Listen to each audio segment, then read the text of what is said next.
Brian Keith is just one of those actors that I've always enjoyed watching, both on TV and in the movies.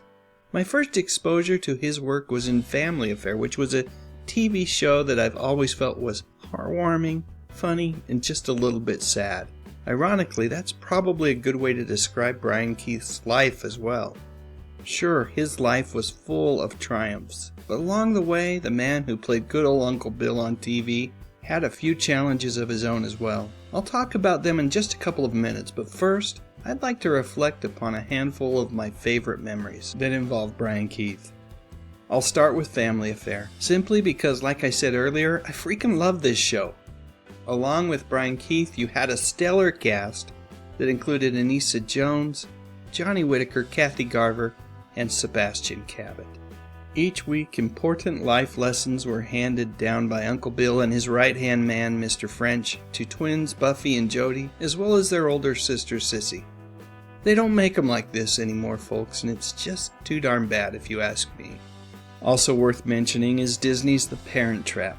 Yeah, I know, Hayley Mills is the star of this show, but Maureen O'Hara and Brian Keith are equally wonderful as divorced parents of twins who were separated at birth. And yes, I know pulling apart twins as babies just because the parents are getting a divorce sounds a bit crazy, and even a little bit cruel, but you've just got to go with it because this movie is a ton of fun. Not only did I enjoy Brian Keith's performance in this movie, but I felt like his chemistry with Maureen O'Hara was through the roof. Another great movie is with Six You Get Egg Roll. I really enjoyed this romantic comedy that is notable for a couple of reasons. First and foremost, it is Doris Day's final film. And secondly, because the movie was directed by Howard Morris. If that name sounds familiar to you, well then you might just be a fan of the Andy Griffith Show, because on that show, Howard Morris is well known for playing the wily and over-the-top hillbilly mountain man, Ernest T. Bass. Now, I know that I said I would only take a couple of minutes to reflect on Brian Keith's career, but I absolutely have to talk about Hardcastle and McCormick. That show was a bit of a comeback for Brian, who hadn't starred in a weekly television series for almost a decade. From out of the blue of the western sky comes an ABC premiere presentation. I'm gonna die!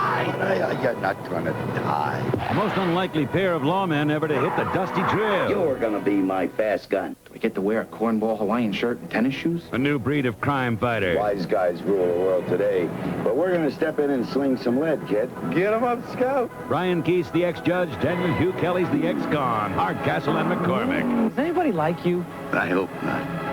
Coming from the creative mind of Stephen J. Cannell, this show is everything that you'd want in a TV show. Daniel Hugh Kelly played an ex-con race car driver who's paired with a crusty retired judge by the name of Milton C. Hardcastle, who's decided that now that he's no longer on the bench, he's going to see that justice is served in other ways.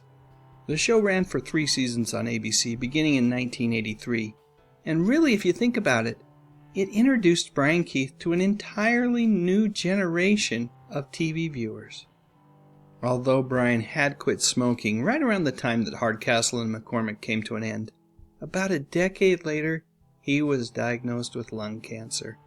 As you might expect, the news was devastating. Still, nothing could prepare Brian for what would happen next. About a year after his diagnosis, Brian's daughter Daisy committed suicide. It was an emotional blow that was really all that Brian could handle. So over the course of the next few days, he called friends and family, even former co-workers like Kathy Garver and Johnny Whitaker.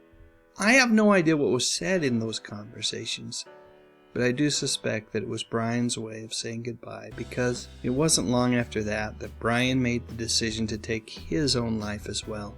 In the note that he left behind, he indicated that he wanted to be with his daughter Daisy again. Brian's wife, Victoria, has written a book about her life with her husband. From everything that I've heard, it seems like it's a deeply moving and very emotional collection of memories from someone who lost 2 of the people that she loved the very most in this world in an extremely short period of time. The reviews on Amazon seem to indicate that it is a journey worth taking if you are so inclined. While the story of Brian Keith is not without tragedy, I think if you were to ask those who were closest to him, They would want us all to celebrate the triumphs of a man who lived and loved to the best of his ability. And now for something only semi-related. I'll tell a story. Show business story. What else? About 20-some years ago, there were a couple of guys knocking around Hollywood trying to get arrested. And they finally got some kind of cockamamie little contract in one of the big studios. And they were getting great lines like, "I'll help you with your baggage, ma'am, and the Indians are coming." And so they got a new studio head came in, and he was going to make a clean sweep and save a lot of money and get rid of the deadwood. So he calls the two guys in, and he says to the first guy, he says, "I'm going to get rid of you but I'm fair, and I want to tell you why." He says, "You got a real bad tooth here. It hangs over, and but that's not so bad. You got this Adam's apple, and it bobs up and down all the time. I look at you on the screen, all I see is the Adam's apple. You're not going to amount to anything. Get rid of it." And then he says to the other guy, "Now, you look okay, but you can't act." Now, the guy with the bad teeth and the Adam's apple was Clint Eastwood, and the guy who couldn't act was Burt. Now, I've done 3 pictures with the guy. I don't know anything about acting. But if he can't act, he's doing a hell of a good job of faking it.